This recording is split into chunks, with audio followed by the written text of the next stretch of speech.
Jason Norwood and Jacob South fought for the gold in the championship.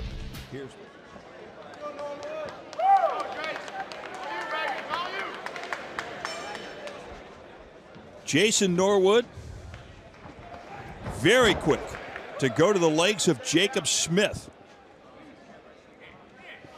Jason Norwood with the red belt on from Fort Sill, Oklahoma. Jacob South. My correction on the name on them. Jacob South from the 95th Division at Fort Douglas, Utah. That's in Salt Lake City. You can see these two are mixing it up. Norwood, who wrestled at West Point, and before he became a combatives fighter, and very experienced combatives fighter, having won here before. South, purely a combatives fighter, learning what he knows about fighting while in the Army. And you look at Norwood, you mentioned the fact that he was a wrestler at West Point. And I want to talk a little bit as we continue throughout the course of this bout about his philosophy and his idea of being a personal weapons system with the Fire Center of Excellence. You know, before the war, it was easy to imagine that we were past the point of hand-to-hand combat. Technology would take it over, but that has certainly not been the case. Back on their feet. And he comes up, I want to say, comes up kicking, not swinging. A little bit of a trip there. South landing a blow or two, but then has to backpedal very quickly as Norwood puts on the charge, and again, losing your balance. But once you go down like that, you can really jump on and attack your opponent, even though he may have lost his balance on his own. I said Norwood is the pursuer here so far in the fight. South countering, good technique, but Norwood as the aggressor, getting them back to their feet. Well, you also saw Norwood put his hands up in the air like that, signifying that, asking the ref basically going to bring us back in the standing position. He kind of likes that as they get into a bit of a slugfest. First off of one side of the ring, then back to the other. South doing a very good job of keeping it where he can throw punches. Norwood is used to being able to push people around, physically dominating with his athleticism. And South got a little bit overextended right there, and then the upper body, the toss to the mat by Norwood. But very quickly, the referee brings him back to the center of the ring. He just wants to make sure they don't get underneath those ropes and cause an issue. But you can see this is both of these fighters. Pressure from Norwood, trying to land blows. South landed pretty effectively from the bottom, threatening with submissions. Matt, talk to me about the rules. Where do these rules come from? Well, the rules are different than what you see in the civilian world. For example, in the preliminary rounds, it's kind of a cross between Brazilian Jiu-Jitsu rules and American folk-style wrestling. In the next round, the intermediate, it's a modification of Pancrase rules, which is a obscure kind of fighting. It's actually one of the original Greek. Yeah, back to the Greco-Roman days. That's right. You know, in the ancient Olympics, the three combative events were boxing, wrestling, and the pancrathlon, which is basically what you see here. And the big difference is that they were only not allowed to bite or gouge, and the referee enforced those rules with a stick that he would hit the people with if they were breaking the rules. So we've come a little bit from there. Yeah, times have changed a little bit. Fortunately, the referee doesn't get to use a stick anymore. You know, sometimes when you're the referee, you wish you could use a stick.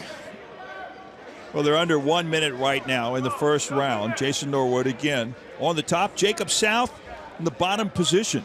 But these rules that come together, you basically, the Army Combatives program, will take, modify, and then establish its set of rules that it's going to follow at each tier. That's right. And the goal of the program is to produce proficient fighters for the battlefield. Under 10 seconds to go. Well, I can tell you this, the goal right now of Jason Norwood is to finish off Jacob South and win this fight. So, Jason Norwood, you ever go to the corner and look at their eyes? Can you tell anything from their eyes? Well, I've cornered Norwood and South both before in other competitions, and these two guys are pros. They're both in there executing what they know to be the right thing. You really don't have to coach a person like that too much. Oh, nice takedown. Very nice takedown. I think that Norwood's coach must have told him to make sure his takedown was past the legs. You can see him threatening that arm lock now. You get that arm lock, you could basically put him away. Jacob South knows that when he has that arm and manipulates that arm and puts it in some tough positions, a couple of things are going to happen. The referee could step in to prevent the injury, or the tap out. That's really far behind his back, but to make the arm lock effective, he needs to move his hand away from his body, form more of an L shape out to the side. As long as he pushes it up behind him like that, it's not super effective in attacking that shoulder joint. So we've talked about strength before. You've got to have, there he's got that arm just a little bit more back, but we've talked about strength, and Jacob South is doing a very good job in using his strength to prevent that from happening. And he's also working the angle, so whenever Norwood starts to push that behind his back, South would rather have it behind his back. So he's sitting up, giving it room to go the direction where it's safe for him. Turning the angle to make sure he protects his own shoulder joint. Yeah, Jacob South now. His hips are pretty well locked under him, too. I mean, it'd be nice if he could get his hips out, in this case, off to his left and maybe come around behind, but he's pretty much immobilized right now thanks to Jason Norwood. What you see in action here, too, is that this is one of the benefits of combatives training, combatives competition. You know, South's in a bit of a bad spot, but he's keeping his head. He's calm. He's been here before. It's the same thing that happens to you in the war zone. Get in a bad spot, you need to keep your head. You need to think your way through the conflict. You don't have to be in the war zone to be in a bad spot, but the outcome is still pretty much, or the process is the same. Keep your head about you, remain calm and cool in the situation, and then do the right thing to get out. That's right, and you can look at the look on South's face as he's down there. That's what he's doing. He's thinking, he's trying to work the angles, he's keeping his head about him. You know, we talk a lot about a warrior ethos. This is a big step, a good step, I should say, in developing the warrior ethos in our soldiers. You know, we have a saying at the combative school that, you know, the defining characteristic of the warrior is the willingness to close with the enemy. And that's definitely true. That's what makes somebody a warrior. But how do you develop the sort of warrior that we need, the sort that is gonna be there? You know, there's the term squared away in the Army and the Marine Corps and whatnot. What does squared away really mean? We ask all the students coming through. Looks like Norwood's getting to his feet. Yeah, Norwood's on his feet now. He's just looking for the right angle of attack. Good move pretty much by Jacob South. And the back trading. Nice knee. Oh, and down he goes again. Jason Norwood, strong with the upper body push down that time. Doesn't want to get stuck in the...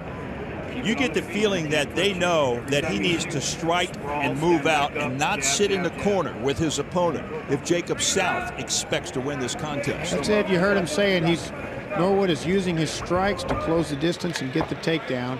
And they know he needs to keep his range in order to be effective with his striking. So that's solid advice from the corner. Oh, South starts off with a kick to the head. And then he backs away, doesn't sit on him. But look at Norwood. He counters that coaching strategy, that coaching advice, by going into close combat in the corner. You can see him, South fighting his way out. And then he does very successfully what he did in the first two rounds. Jason Norwood takes... And those are the realities of fighting. So although this is very close to a fight, it's not a real fight. And we have to, oh, there's some good hammer fist. We have to keep focused on the fight. Army units are not only required to have competition, but also scenario-based training for their unit mission. So we can take all this energy and all this skill and direct it towards what we need to accomplish. From a theoretical framework, too, you've got rules of engagement, and here you have rules of Army combatives. And there you see the good hammer strikes to the head right now by Jacob South, who's fighting out of the bottom position. South's trying to threaten an arm bar, but it's not working. Yeah, you heard South in his pre-fight interview talking about adjusting to the various rules and the levels of competition. Well, that's exactly right. You have to have your head about you to make sure the techniques you're using are allowed, and that's the same mentality as fighting within the rules of engagement. And that's a good scramble. Good scramble, Jason to their opponent versus who's on the receiving end. That's also possible to win from the bottom. It's unlikely, but if you're the one giving the damage. Valiant effort right there by Jacob South. South trying to take down the wrestler.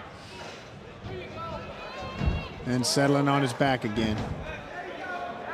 The far side there, yeah, it's a good view of it. You see the blood right there on the arm of Jacob South. That looks like it might have come from the mouth. Under 10 seconds to go from the mouth of Jason Norwood. But Norwood, a good lock on the arm. That's probably the way this is going to finish. You can see South defending that. And I think it's over. It's over. Norwood knew where he was on the clock. And as he let up, South goes ahead and makes the turn, but it comes at the end of round number 3. Pretty solid submission attempt there at the end. A little bit late, though. I think it's pretty clear that Norwood won all 3 rounds. At least that's what I would have said if I was a judge. Although South, a former champion, you could see he had his mind in it to the very end. Was there fighting away. And that's a good observation, Matt. I think Jacob South stayed in that bout mentally. He stayed in that bout physically. He found himself on the bottom a lot. The winner of the cruiserweight, in the red corner from Fort Sill, Jason Norwood, by unanimous decision. So Jason Norwood has his hands raised as the winner of the gold medal bout in the cruiserweight division. For Matt Larson and the entire broadcast crew, I'm Van Stokes. We'll see you next time on Close Combat. Here we go.